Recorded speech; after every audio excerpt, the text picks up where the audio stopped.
J'avais fait une petite série sur la vérité.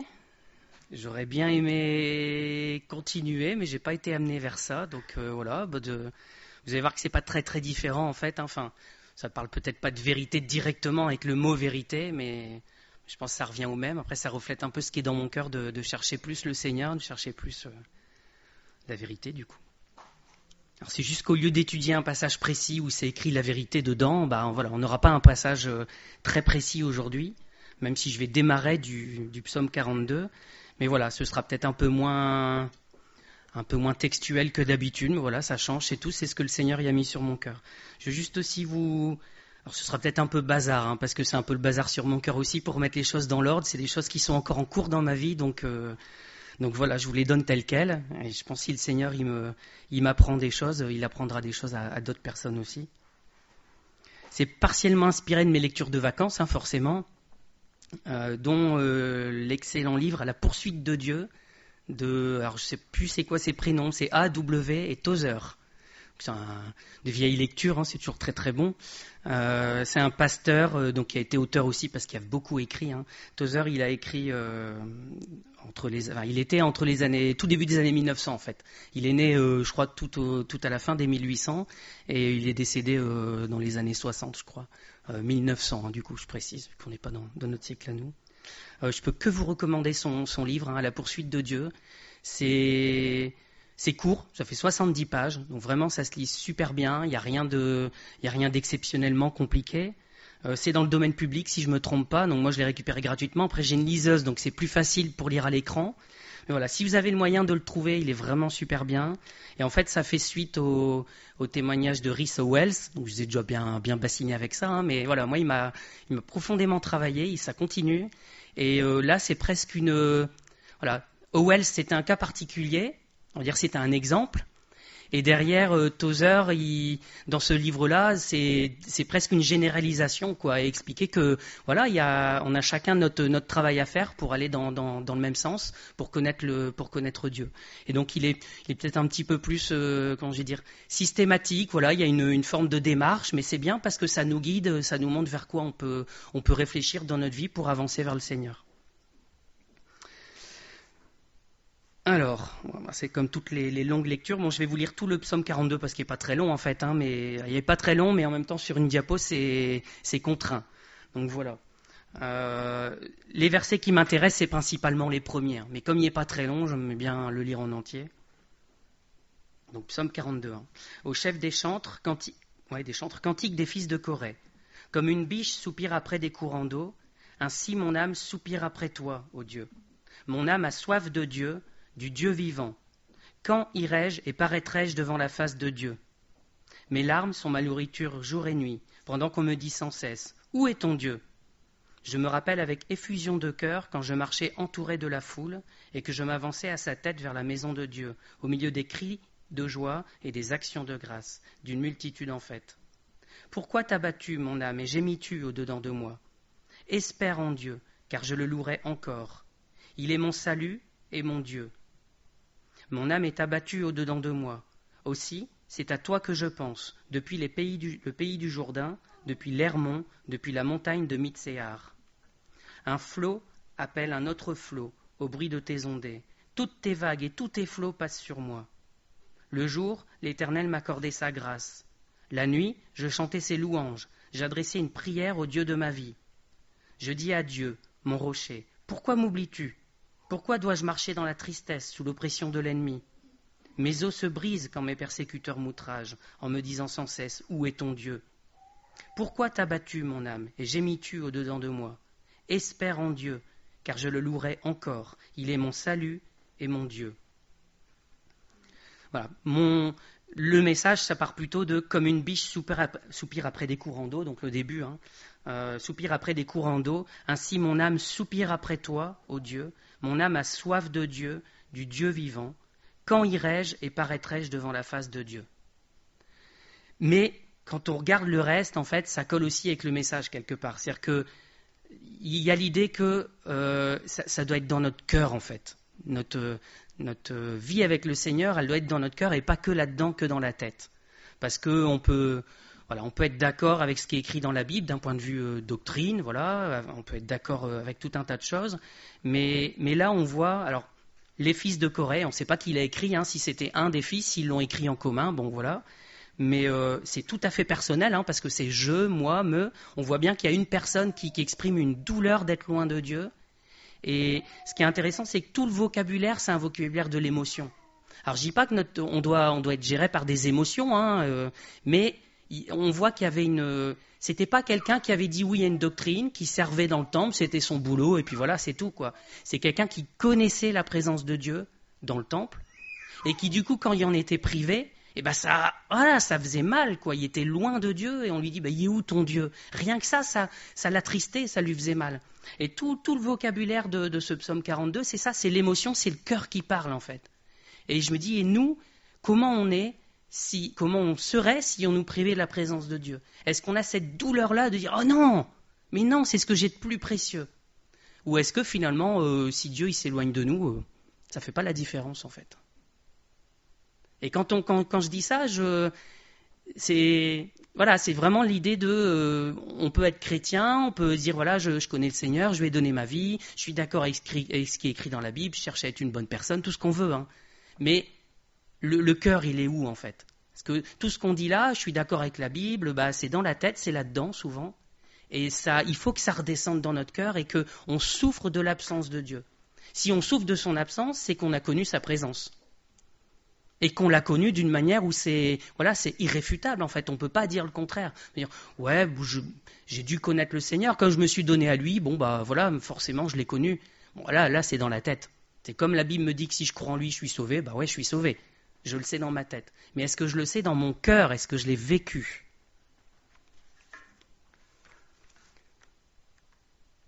Donc voilà. Donc le titre de toute façon, c'est moi qui vais l'écrire le titre. Mais le titre du message, c'est avoir faim et soif de Dieu. Donc, basé sur ce psaume 42. On l'a déjà lu, je ne vous le relis pas. Mais c'est l'idée, est-ce que j'ai faim et soif de la présence du Seigneur? Et je parle bien de la présence du Seigneur et pas de sa paix, de sa joie, de son réconfort, de ce qu'il peut amener avec lui, mais de lui-même en fait, directement. Et vous voyez que ça rejoint un peu ça rejoint même complètement ce qui a été partagé par Janet avant, ce qu'il y a eu dans les chants. Et les chants, c'est pareil, quand on les voit, ça traduit quelqu'un qui a connu le Seigneur et qui parle avec son cœur en fait. J'ai envie de dire avec ses tripes et pas juste avec son cerveau qui fait un joli chant avec des belles paroles. Ça rend bien, quoi. On sent qu'il y a des gens qui ont vécu quelque chose avec le Seigneur. J'ai trouvé l'image peut-être un peu bizarre, mais pendant les vacances, on fait beaucoup de pique-niques. Du coup, on va marcher, on pique-nique et puis voilà, on passe la journée à l'extérieur. Et puis j'entends un des deux garçons qui dit je veux mon yaourt pendant le pique-nique. Et le deuxième qui lui répond viens le chercher. C'est un peu brut de fonderie, mais du coup, il y a deux solutions pour celui qui demande le yaourt. Soit il y va. Alors, si on exclut une intervention extérieure, sinon ça se complique. Mais voilà, s'il reste que ces deux personnes-là, soit il veut son yaourt et il se bouge les fesses, il va le chercher. Il fait l'effort, il se lève. Soit il se dit, finalement, je ne sais pas si ça vaut le coup de se lever, d'aller faire 2 mètres en vrai, et d'aller chercher mon yaourt. S'il ne me le ramène pas, je laisse tomber. Alors là, c'est qu'un yaourt, donc voilà, on pourrait s'en passer assez facilement, mais imaginons que c'était le repas complet. J'ai faim, je veux manger, viens chercher ton repas. On est debout, on va le chercher. Normalement. Quelqu'un qui meurt de faim, réellement. Il dit, j'ai faim, viens chercher, j'ai quelque chose pour toi. Bien sûr qu'il se lève, qu'il va le chercher. Et donc la conséquence logique quand on a faim, c'est d'aller chercher la nourriture. La conséquence logique d'avoir faim du Seigneur, c'est d'aller chercher le Seigneur, d'aller chercher sa présence. On ne peut pas dire, moi j'ai faim du Seigneur, mais voilà, maintenant j'attends qu'il se révèle, après tout, je ne peux rien faire moi, donc je vais attendre. Non, on n'attend pas, on y va, parce qu'on a besoin. Je vais vous le répéter, je pense 200 fois pendant le message, mais il y a quelque chose dans le cœur qui dit, j'en ai besoin, il faut que j'y aille. Et ça passe au-delà du cerveau, en fait. Je ne dis pas qu'il faut éteindre notre cerveau et ne pas réfléchir, mais notre cerveau, il doit nous amener à aller plus loin. C'est qu'une première étape, en fait. On pourrait se dire, mais c'est faux aussi. Moi, j'ai connu le Seigneur, je l'ai rencontré il y a 5 ans, 10 ans, 15 ans, 20 ans, plus. Je ne sais pas jusqu'où on peut aller dans la salle. Et donc, je l'ai connu, c'est bon, j'ai plus faim, je le connais, c'est réglé. C'est pas possible, ça. Ça, c'est pas possible. C'est si on l'a connu, alors on a encore plus faim qu'avant. Et on est rassasié en même temps. C'est assez étrange, hein. Mais quand on connaît le Seigneur, on veut plus de lui. On veut plus de lui, et en même temps, on sait que c'est ça qui nous rassasie, c'est ça qui nous fait du bien, en fait. Et normalement, on a, j'espère pour vous, hein, mais on a pour nous tous d'ailleurs, on a cette sensation quand on lit la parole. Ça nous rassasie, ça fait du bien, mais on dit, ah, j'aimerais bien avoir plus encore. Le Seigneur, il a plus que ça. Et si on a faim, on doit chercher à avoir plus. Et on doit nécessairement avoir faim si on est à lui. On ne peut pas se contenter de dire, moi c'était il y a 20 ans. C'est un peu dire que moi, j'ai mangé un truc il y a 10 ans, voilà, maintenant j'ai plus besoin, j'ai plus faim. Maintenant, parce que la faim, elle revient en fait régulièrement. Hein. Elle finit par s'arrêter, mais elle revient après encore. Si vous jeûnez longtemps, en fait, au bout de quelques jours, vous n'avez plus faim. Vous allez dire, je m'en suis débarrassé. Oui, mais au bout d'un certain temps, elle va revenir, la faim. Et là, vous ne pourrez plus dire non. J'ai aimé ma femme, on s'est mariés, voilà, il y a je ne sais plus combien, maintenant c'est bon, hein, j'ai plus besoin d'être avec elle. Non, hein, elle n'est pas là. Non, bien sûr que non. Si on s'est marié, c'est parce qu'on veut rester avec elle, justement. On veut rester avec elle tout le temps. Alors, on est obligé de s'absenter. Il y a des choses dans la vie qui font qu'on n'est pas tout le temps avec elle. Mais c'est ça notre cœur, en fait. Mais on rigole, mais on fait ça avec le Seigneur un peu. Hein. Moi, j'ai connu le Seigneur. Voilà, c'est bon, quoi. Mais non, si on l'a connu pour du vrai, si on sait ce que c'est sa présence, alors on veut plus. On veut continuer de retourner le voir. Alors, on a tendance à décrier l'Église catholique. C'est facile, hein, c'est un peu le voisin, c'est un peu entre les 59 et les 62, comme dans toutes les régions. Voilà, il y a plein de. Bon, c'est pas exactement ça, hein, mais on va dire on dit l'Église catholique quand même, ils sont à côté de la plaque. Est-ce que nous, on est très différents de. Ah oui, doctrinalement parlant, rien à voir. Rien à voir. Bon, on est quand même dans la même branche du christianisme, hein, mais rien à voir. Mais finalement, est-ce qu'on ne pourrait pas avoir tendance à avoir une religion, nous aussi ? Et on fait des rites. Bon, alors, c'est pas aller à la messe, c'est aller au culte. C'est différent, hein, n'est-ce pas ? Nous, on ne prie pas Marie, on prie que Jésus. Ouais, c'est vraiment différent. Mais est-ce qu'on peut dire, moi, ça fait 20 ans que je suis au Seigneur, je vais à l'église, j'essaye d'assister aux réunions, je lis ma Bible, j'essaye de passer du temps avec le Seigneur, est-ce que c'est très différent de l'église catholique quand on fait ça ? S'il n'y a pas le Seigneur derrière qui nous motive, alors non, pour moi c'est pareil. C'est juste une religion un peu différente en fait, hein, avec une doctrine qui n'est pas pareille, on va dire qu'on est plus proche de la Bible, voilà, hein. On peut trouver des raisons d'avoir raison par rapport à eux, mais si on en revient à juste dans notre tête faire des rites, faire des choses et qu'il n'y a pas la présence du Seigneur, on n'est pas mieux, hein. On n'est pas mieux. Et le Seigneur, il ne se basera pas sur le fait qu'on ait une bonne doctrine pour nous sauver. Ah, toi, tu as cru à ce qui était dans la Bible, contrairement à l'autre à côté, donc toi, je vais te sauver. Non. Le Seigneur, il nous sauve parce qu'on le connaît. Peu importe la doctrine, en fait. Et donc, je veux nous encourager à chercher la présence du Seigneur pour pas tomber dans une religion évangélique où on vient au culte parce que c'est mieux que d'aller à la messe, parce qu'on essaye de prier, on essaye de venir aux réunions, de faire je sais pas trop quoi, d'être des bonnes personnes.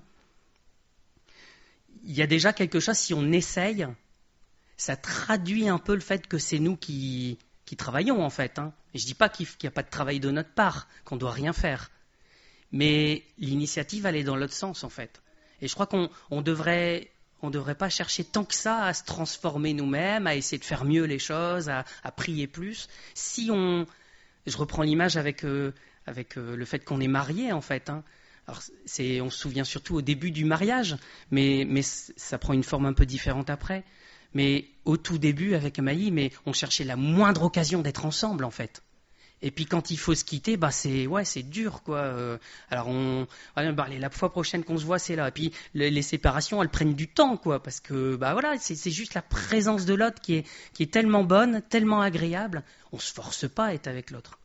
Bon, allez, je vais essayer de passer 1 heure avec toi. Mais après, au bout d'1 heure, zut, faut que j'aille à mes activités. Non, on n'est pas comme ça. Mais avec le Seigneur, des fois, on est, aujourd'hui, je vais essayer de prier 1 heure, hein, mais après, il faut bien que je fasse ce que j'ai à faire, quoi.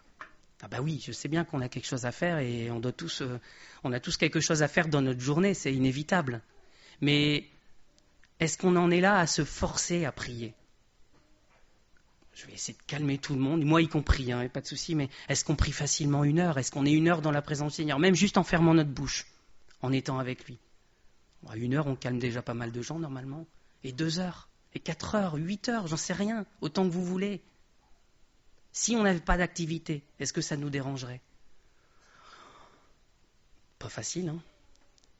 Pourquoi? Parce qu'on ne connaît pas assez la présence du Seigneur. Si on le connaissait, ça ne nous poserait aucun problème, on serait avec lui. De toute façon, ce qu'on veut, c'est être avec lui l'éternité, non?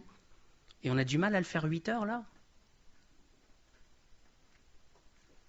Ce que le Seigneur veut, c'est pas qu'on pratique une bonne religion, en fait, c'est qu'on le connaisse. Et c'est complètement différent. Jean 17,3, je vous l'ai déjà cité, en fait, pas aujourd'hui, mais les fois d'avant. La vie éternelle, c'est qu'ils te connaissent, toi, le seul vrai Dieu, et celui que tu as envoyé, Jésus-Christ. C'est très très facile comme définition. La vie éternelle, c'est qu'ils te connaissent, toi, le seul vrai Dieu. Et c'est pas qu'ils aient une bonne doctrine, qu'ils aient bien compris la Bible, c'est qu'ils prient tant de temps. Il n'y a rien de tout ça, c'est juste qu'ils te connaissent. Et vous savez comme moi que le verbe connaître dans la Bible, il a toute une panoplie de significations. Il va du connaître intellectuel, bien sûr. Je sais que 2 + 2 = 4, je le connais. Jusqu'à connaître l'intimité dans le couple, en fait, entre un homme et une femme. Et connaître, dans la Bible, c'est souvent utilisé comme ça. Je ne pense pas que là, ça soit utilisé, Jésus ne l'utilise pas pour dire comme 2 + 2 = 4, en fait. Connaître, il l'utilise dans le sens le plus abouti, en fait. Qu'on ne fait plus qu'un avec lui. Est-ce qu'on connaît ça? Si on ne le connaît pas, on n'a pas la vie éternelle, en fait. Alors, je ne veux pas faire flipper tout le monde, je ne veux pas vous avoir peur. Mais il y a un objectif qui est là-bas. Et il ne faut pas qu'on se trompe d'objectif, en fait. Il ne faut pas qu'on l'oublie en cours de route, qu'on s'assoie et qu'on dise, voilà, moi, c'est bon, je suis dans l'église, j'ai accepté le Seigneur comme sauveur, c'est bien. C'est la toute première étape, en fait. Le fait de l'accepter comme sauveur, d'être purifié de ses péchés, ça nous donne le droit de rentrer dans sa présence et d'aller plus loin. Donc c'est que le tout début. Et nous, souvent, on s'arrête là, on se dit, maintenant, comme je disais tout à l'heure, on va essayer de faire bien, on va essayer d'être gentil, mais ce n'est pas ça l'objectif. L'objectif, c'est lui, directement. En fait, toutes les religions se plantent et sont complètement à côté de la plaque, parce que dans toutes les religions, on cherche quelque chose, en fait.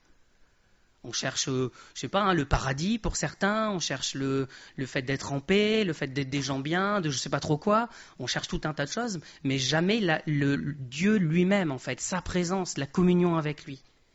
Et c'est ça qui différencie, en fait, et c'est ça qu'on veut prêcher ici. Je vais parler tout seul, mais les autres anciens, ils sont tout à fait d'accord. On ne veut pas prêcher une religion, on ne veut pas prêcher une doctrine, des choses bien ou pas bien. On veut juste prêcher le Seigneur Jésus et le connaître. Mais le connaître dans le sens le plus abouti, en fait. Le connaître comme on connaît son épouse ou son époux. On ne fait plus qu'un seul avec lui.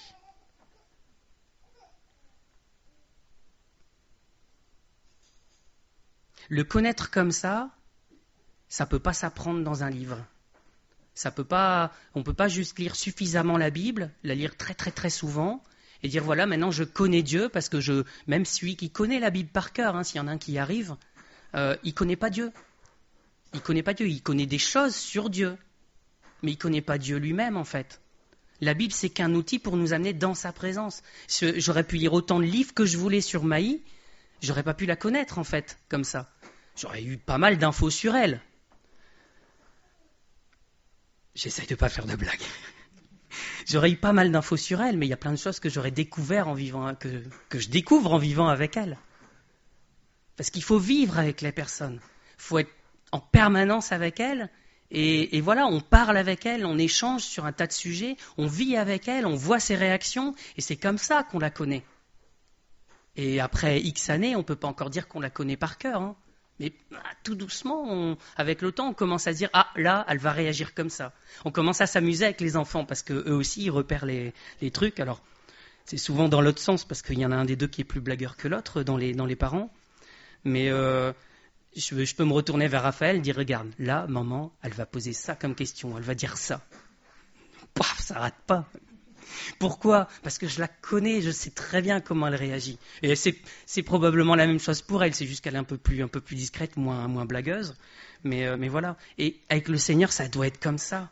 C'est ça la connaissance du Seigneur. J'échange tellement avec lui, je passe tellement de temps avec lui, que je sais comment réagir. Et j'ai pas besoin en permanence lui dire c'est quoi ta volonté là-dessus, c'est quoi là? Mais non, parce que je le connais.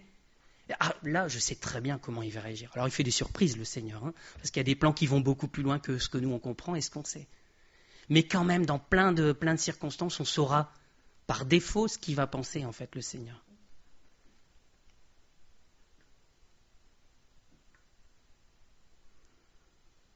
Donc du coup, connaître le Seigneur, ça s'apprend pas dans les livres, c'est du temps à passer avec lui. C'est pas un apprentissage scolaire. Limite, ce qui est bien, ce qui est pas bien, on peut arriver à l'inculquer un petit peu, hein, quelque part. C'est un peu ce qu'on fait avec nos enfants. Quand c'est bien, on récompense. Quand c'est pas bien, on punit. Puis il y a une forme de conditionnement qui fait que voilà, on sait ce qui est bien, ce qui est pas bien. On dit aux enfants aussi. C'est pas juste un conditionnement. On leur explique ça c'est bien parce que, ça c'est pas bien parce que. Ça, voilà, ça se fait comme ça. Mais il y a quelque chose d'irremplaçable à sa présence. Des choses qu'on ne peut pas apprendre si on n'est pas dans sa présence. Et je vous cite juste 2 Corinthiens 3. Vous allez peut-être me dire c'est quoi le rapport, mais jusqu'à ce jour, 2 Corinthiens 3, versets 15 à 18. Quand on lit Moïse, un voile est jeté sur les cœurs. Lorsque les cœurs se convertissent au Seigneur, le voile est ôté. Or, le Seigneur, c'est l'Esprit. Là où est l'Esprit du Seigneur, là est la liberté. Nous tous qui, le visage découvert, contemplons comme dans un miroir la gloire du Seigneur, nous sommes transformés en la même image, de gloire en gloire, comme par le Seigneur l'Esprit, comme par l'Esprit du Seigneur. Il y a quelques variations sur les traductions de ce verset-là. Globalement, ça se dit quoi? C'est que quand on se tourne vers le Seigneur, le voile, il est ôté. Et on peut enfin le voir pour du vrai. C'est ce que je disais tout à l'heure, en fait. C'est que quand on se convertit, quand on lui donne sa vie, eh ben, il y a un voile qui tombe de nos yeux et on peut comprendre les choses du Seigneur, on peut s'approcher de lui. Et c'est ça qui nous transforme. Puis ça qu'il dit, on contemple le Seigneur, le visage découvert. Alors c'est encore comme dans un miroir, parce qu'on ne le voit pas directement devant nous, il y a encore des choses qui ne sont pas parfaites, et c'est là où on est transformé à son image. On est transformé au fur et à mesure qu'on est devant lui. C'est pour ça aussi que cette histoire avec Marie et Marthe, elle est importante en fait. Marthe, elle faisait plein de choses. C'était pas mal en soi. Mais le Seigneur, il dit, la meilleure part, c'est celle de Marie. C'est juste d'être là et d'écouter le Seigneur, de le contempler. Et d'être dans sa présence, ça va nous transformer. Alors, à mon habitude, je ne pourrais pas tout caser dans ce message-là aujourd'hui. Donc, il y aura une suite après. Mais je vais juste mentionner le Moïse, en fait. Hein. C'est évident parce que il a été dans la présence de Dieu. Et il était marqué par ça. Et il y retournait régulièrement. Et voilà, il y avait la nuée qui descendait en même temps qu'il était dans la tente d'assignation. Et il était juste avec le Seigneur pendant on ne sait pas combien de temps. Quand il sortait, son visage il rayonnait de la présence du Seigneur. C'était pas lui qui avait essayé de faire quelque chose pour rayonner. Hein, c'est pas possible. Peut-être qu'à notre époque, on peut faire des trucs bizarres maintenant. Mais à l'époque, on ne faisait pas ça. Il était juste transformé en étant auprès du Seigneur. Et on peut faire tous les efforts qu'on veut, on n'arrivera pas à ce que le Seigneur veut. Le seul moyen d'arriver au standard du Seigneur, c'est d'être dans sa présence et de se laisser transformer, avant de faire quoi que ce soit. Alors ça fait référence aussi, ce passage-là, au voile qu'il y avait dans le temple. Hein. C'est là exactement la même chose. Quand Jésus il est mort, le voile il s'est déchiré, et c'est-à-dire que le lieu très saint il était accessible, il était enfin accessible. Et le lieu très saint, c'est quoi? C'est là où il y a la présence de Dieu. Donc c'est vraiment tout l'objectif de la parole, c'est de nous amener dans la présence du Seigneur. Si on veut encore suivre des lois, si on veut encore suivre des commandements, dire moi je fais ce qui est bien, je fais pas ci, je fais pas ça, on est encore avec un voile en fait. Hein. C'est un peu comme les Juifs finalement qui ont encore un voile et qui ne peuvent pas voir les choses du Seigneur. Et la loi était bonne. Alors ça, c'était ce que disait Paul la semaine dernière. Je me suis dit, mince, l'idée va quand même relativement dans le même sens, mais tant pis, ce sera pris sous un aspect un peu différent. Mais la loi, elle était bonne. Simplement, il y avait un voile qui faisait que les gens appliquaient la loi, on va dire bêtement, hein, l'appliquaient et ne voyaient pas qui était derrière la loi, quel était l'esprit qui était derrière la loi. Et donc, il a fallu l'esprit de liberté, l'esprit du Seigneur, pour aller plus loin que ça. Et cet esprit, il vient quand le voile, il est ôté. Alors si on est honnête, c'est pas ça 100% qu'on vit, n'est-ce pas? Alors, chacun un petit pourcentage, hein, je ne veux pas savoir, et je ne vous dirai pas le mien. Mais je sais que j'ai encore du chemin à faire aussi, moi aussi. Je vous dis, toutes ces choses-là, ça me travaille moi. Je suis le premier concerné en fait, mais je suis pas le seul. Et il nous manque quelque chose du Seigneur, je pense, et il faut qu'on le recherche. Il faut qu'on ait faim et soif de plus du Seigneur. Si vous voulez retenir une seule chose ce matin, c'est ça en fait. C'est il nous faut plus du Seigneur. Et même si on l'a déjà connu, même si on connaît sa présence, même si vous pouvez passer 4 heures à le prier, 4 heures muet devant lui, eh ben, il y a plus encore à avoir. Il y a encore plus. Donc si vous n'êtes pas aux 4 heures, comme moi, eh ben, il y a plus. Il y a plus, c'est sûr.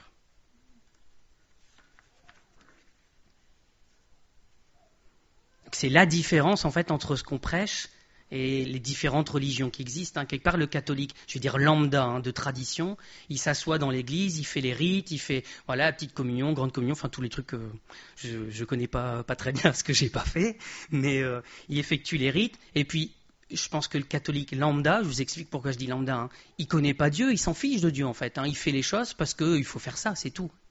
Je dis lambda parce que je pense réellement que le Seigneur, il travaille dans certaines églises et qu'il y a des catholiques qui connaissent vraiment le Seigneur.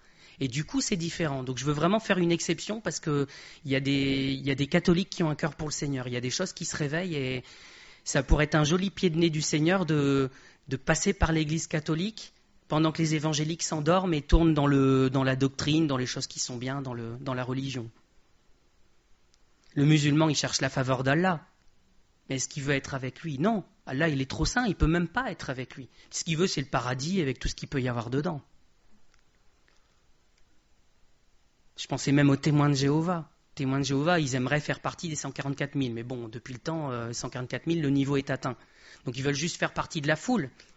Et juste bénéficier d'une nouvelle terre où tout sera beau, tout sera bien, et voilà, tout le monde sera gentil. Mais quand vous discutez avec eux, j'en ai attrapé plusieurs à la porte, maintenant ils ne viennent plus, ils ne veulent plus. Mais ils ne cherchent pas le Seigneur lui-même, en fait, ça ne les intéresse pas. Est-ce que nous, qu'est-ce qu'on cherche du Seigneur, en fait? Est-ce qu'on cherche sa paix, sa joie? Est-ce qu'on cherche la sagesse qu'il peut donner? On peut trouver un tas de choses, en fait. Ou est-ce que c'est lui directement qu'on cherche? C'est ça qui est différent, en fait.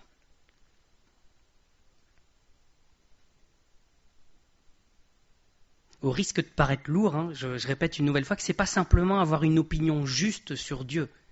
C'est pas le connaître dans les livres, c'est pas dire voilà, moi 100% doctrinalement parlant, je suis nickel. Bon, celui qui sait dire ça déjà, il est pas mal, parce que des doctrines, il y en a un bon paquet et je pense qu'on en invente au fur et à mesure.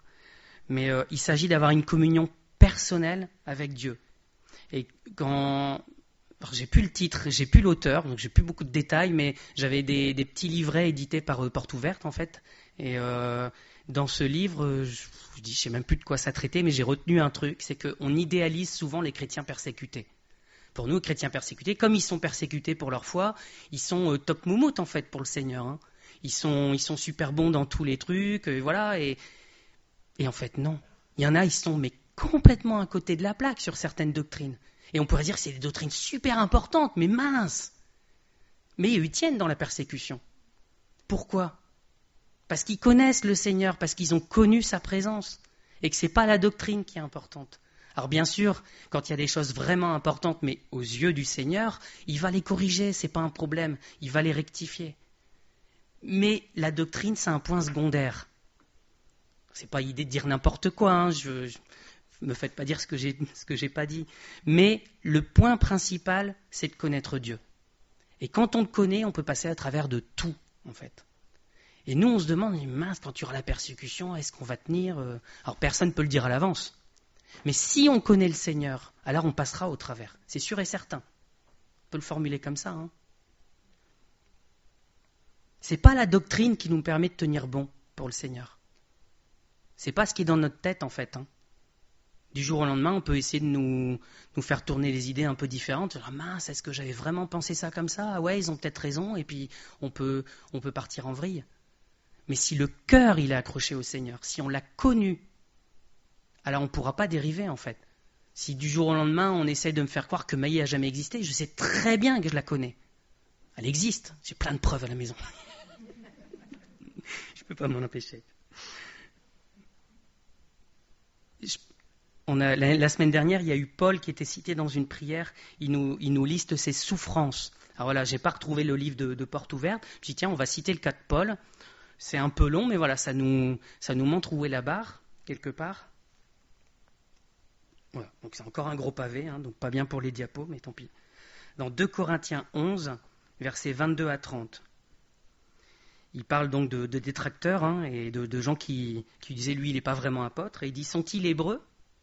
Moi aussi. Sont-ils israélites? Moi aussi.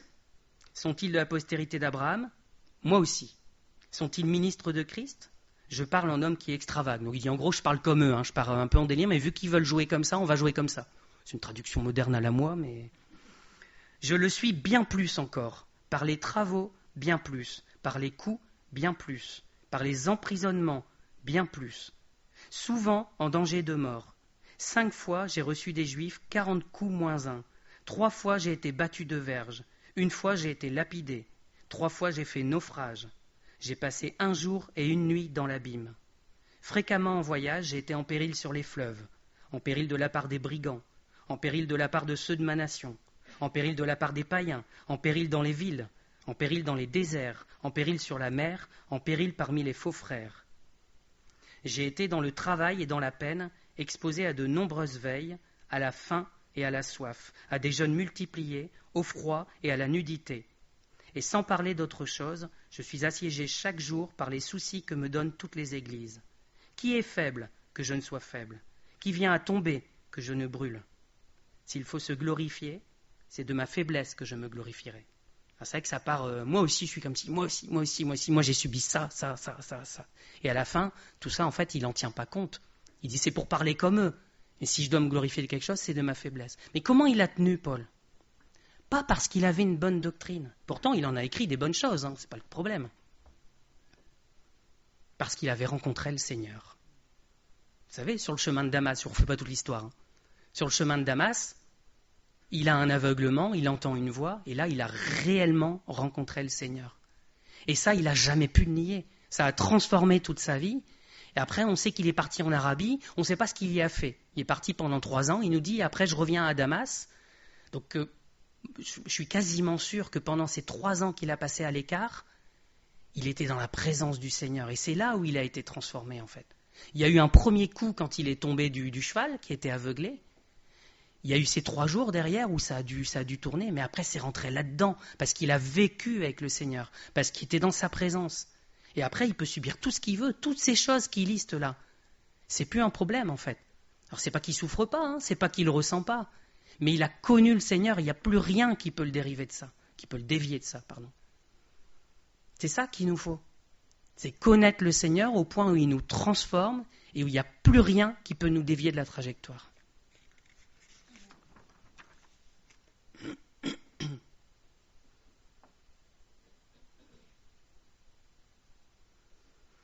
Donc voilà, c'est juste aller plus loin que ce qui est dans notre tête en fait. Hein. Si je résume, il faut vraiment qu'il y ait une expérience concrète, personnelle avec le Seigneur et que ça ne reste pas dans notre tête, des pensées, des doctrines, tout ce que vous voulez.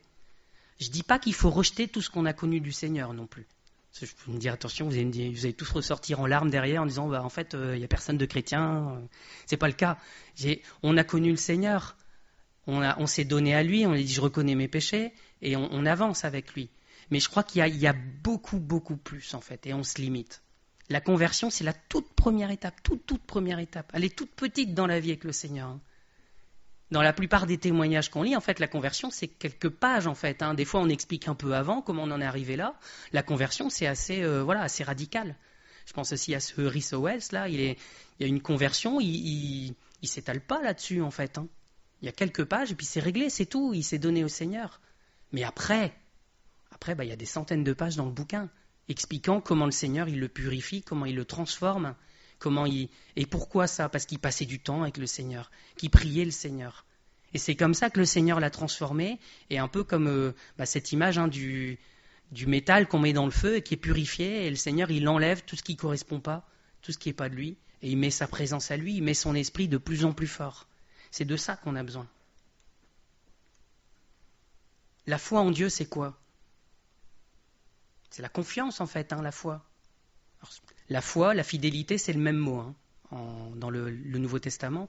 Mais la foi, c'est aussi la confiance en Dieu. J'ai foi dans les promesses de Dieu. J'ai confiance dans ses promesses. Mais comment on peut avoir confiance dans quelqu'un qu'on ne connaît pas ? Alors si on nous a dit beaucoup de bien de cette personne, bon, on va le faire quand même, quoi. On se dit, allez, je vais lui faire confiance. Après tout, on m'a dit tellement de bien. Vous voyez que c'est une confiance qui est quand même plutôt limitée. Mais quand on connaît la personne, on peut lui faire confiance, les yeux fermés. Je sais que je sais pas d'exemple précis là, mais j'aurais quelque chose d'extrêmement périlleux, de très précieux à confier. Je sais que je peux le confier à Maï, les yeux fermés, parce qu'elle va faire attention, je la connais. Mais si on me disait quelqu'un d'autre, même quelqu'un dans cette salle, ouais, on m'a dit du bien, mais je sais pas, moi je le connais pas suffisamment. Je peux vous décevoir, mais l'idée, c'est pas juste que je vous fais pas confiance, c'est que je fais plus confiance à Maï parce que je la connais, en fait. Et donc, la confiance, elle est proportionnelle à la connaissance qu'on a des gens. Donc, si on ne connaît pas assez le Seigneur, notre confiance, elle est toute petite. Mais au plus on va le connaître, au plus on pourra le faire confiance.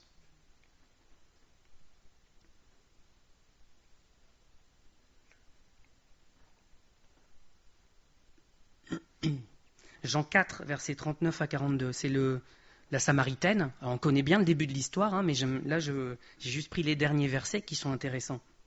Plusieurs Samaritains de cette ville crurent en Jésus à cause de cette déclaration formelle de la femme. Il m'a dit tout ce que j'ai fait. Donc, vous voyez que le témoignage, il a une importance, en fait. Je ne suis pas en train de vous dire tout ce que les autres peuvent vous dire sur Dieu, ça ne sert à rien. Au contraire. Mais ça amène à Dieu, en fait. Ça amène quoi ? Ces gens-là, ils ont entendu la Samaritaine qui disait moi j'ai vu un monsieur là, c'est le Messie parce qu'il m'a dit ça, ça et ça. Qu'est-ce qu'ils ont fait ? Ils ont été constatés, ils ont été vérifiés, ils ont cherché. Parce que cette petite phrase de la Samaritaine, ça a donné faim. Et donc ils sont allés eux-mêmes constater. Et quand ils reviennent, ils disent aussi, quand les Samaritains vinrent le trouver, ils le prièrent de rester auprès d'eux. Et il resta là 2 jours. Donc vous voyez, il passe du temps avec eux.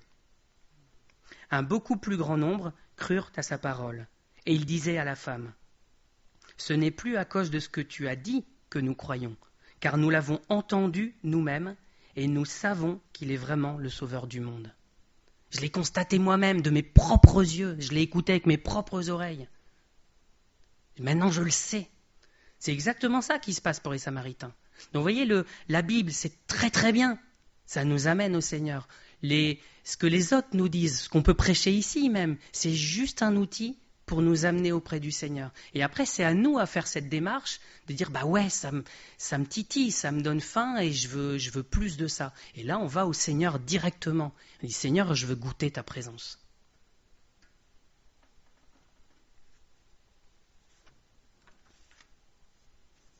Je vous ai déjà dit ça aussi, je pense. C'était là, comme je travaille dans l'informatique, j'aime bien me former à plein de trucs, en fait. Je suis assez curieux, et puis je me dis, ça peut toujours servir. Donc des fois, la formation, ça se limite à quelques vidéos. Je vois quelques vidéos sur un sujet, et puis voilà, je me dis, ça fait toujours des infos. J'avais voulu apprendre un langage de développement, donc je passais un paquet de vidéos. Là, quand c'est comme ça, c'est une formation, et ça dure plusieurs heures. On finit la formation, et quand on finit, on se dit, nickel, maintenant là c'est pas mal, j'ai bien appris, je suis content de moi et puis j'ai bien compris les choses. Puis vous ouvrez l'outil qui sert à écrire votre code et puis je ne sais même plus comment je commence. Vous écrivez quelques lignes, ça plante, toujours, l'informatique. Et puis, je n'ai pas vu ça en formation, mince, pourquoi ça ne marche pas là ? Je pensais que j'avais fait la même chose là. Puis zut, puis ça vient avec les mois, avec les années de pratique en fait. On ne peut pas apprendre le Seigneur dans un livre. On peut pas faire une formation sur le Seigneur en 10 heures, 20 heures, 40 heures, peu importe le nombre d'heures que vous mettez. On n'aura pas connu le Seigneur, même en suivant cette formation-là. Il faut le pratiquer, en fait, le Seigneur. Il faut le vivre, il faut être avec lui, échanger avec lui. Il va nous corriger, il va dire ça c'est bien. Voilà, il y a des choses, des fois, il le conserve, mais il le transforme dans sa nature quand même. Et c'est ça qui nous apprend le Seigneur, en fait. C'est pas une vidéo de formation.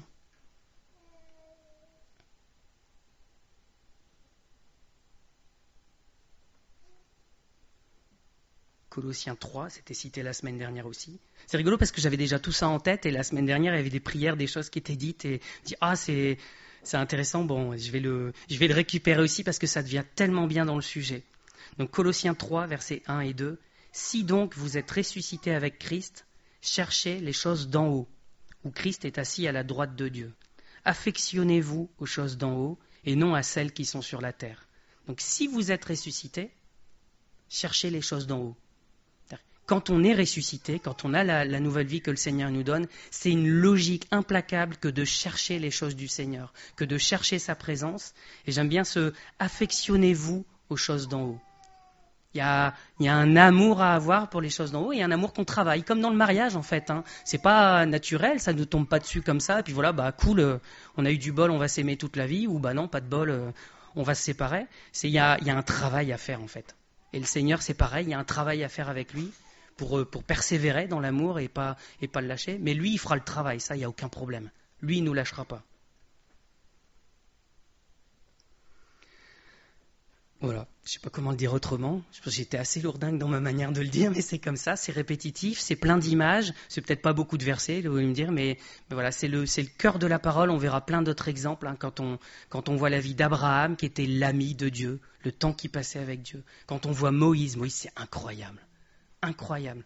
Il passait ce temps avec Dieu dans la tente d'assignation. Et c'est quoi la conséquence de ça ? Fais-moi voir ta gloire. Plus, Seigneur. Ça, je dis, on peut pas se limiter, se dire, moi, c'est bon, je fais ma petite marche avec le Seigneur. C'est pas possible. Même Moïse, pourtant, il est connu le Seigneur d'une manière qui est incroyable.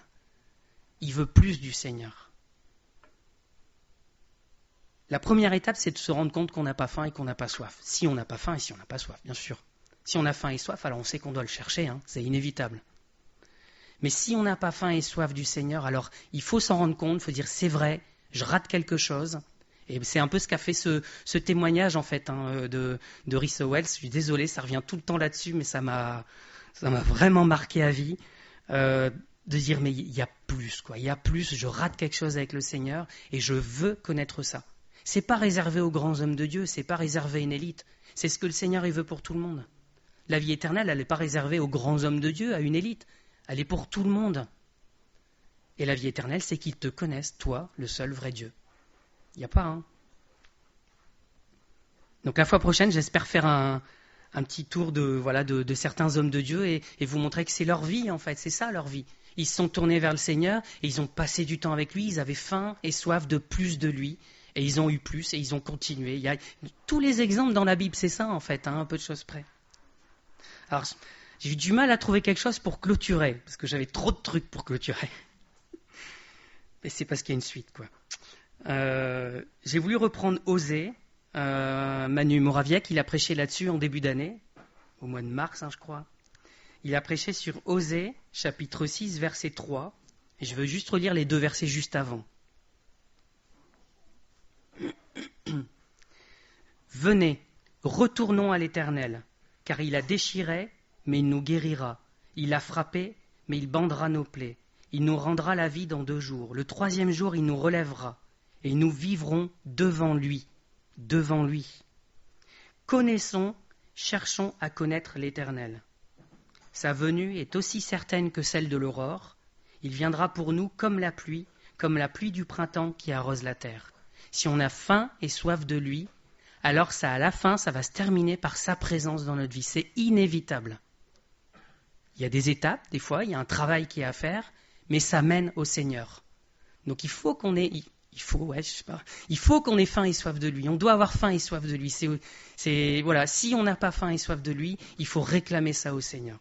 Alors, je vous ai dit, il y avait un peu du livre que j'avais lu pendant les vacances qui était là-dedans, et il y a une prière qui termine, je crois, l'un des tout premiers, soit le premier, soit le 2e chapitre, et qui est juste... Enfin voilà, je peux pas la reformuler. Je me suis dit, tant pis, je la lis telle quelle parce que je ferai pas mieux que l'auteur. Il a vraiment les bons mots et voilà.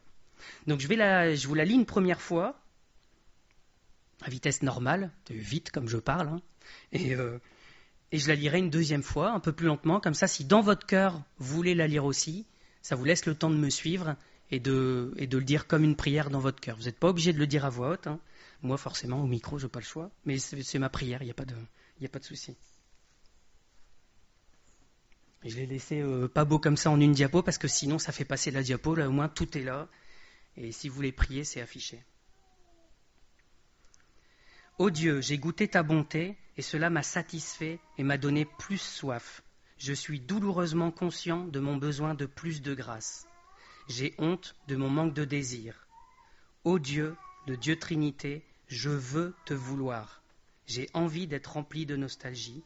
J'ai soif d'être encore plus assoiffé. Montre-moi ta gloire, je te prie, afin de te connaître vraiment.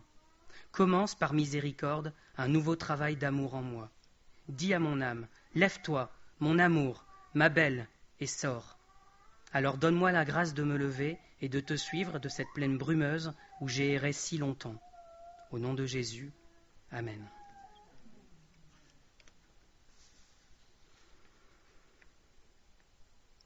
Ô Dieu, j'ai goûté ta bonté, et cela m'a satisfait et m'a donné plus soif.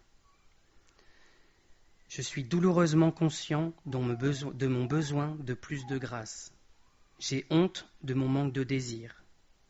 Ô Dieu, le Dieu Trinité, je veux te vouloir. J'ai envie d'être rempli de nostalgie.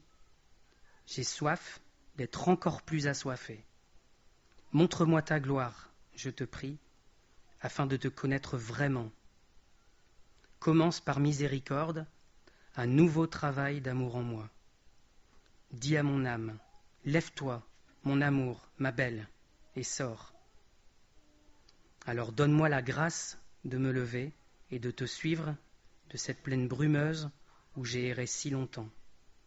Au nom de Jésus, Amen. Peut-être juste laisser 2-3 minutes pour prier, puis après je reviendrai pour clôturer.